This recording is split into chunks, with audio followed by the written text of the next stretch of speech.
गाव 26 जानेवारी 2027 पर्यंत साक्षर करेल।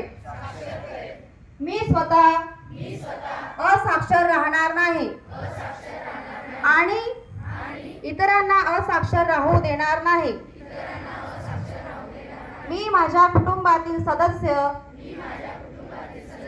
मित्र आणि समाजातील प्रत्येक व्यक्तीला वाचन, लेखन व संख्याज्ञान शिकण्यासाठी प्रयत्न करेन।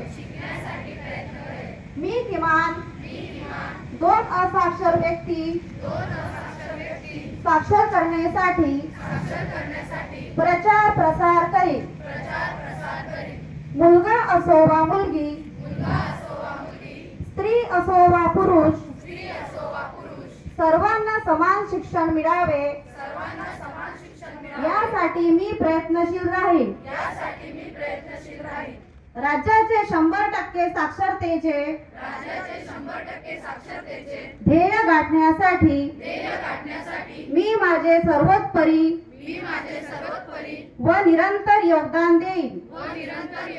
मी स्वतः शिकेन आणि इतरांना शिकण्यास मदत करेन, ज्यामुळे समाज प्रगती करू शकेल। जय हिंद, जय महाराष्ट्र।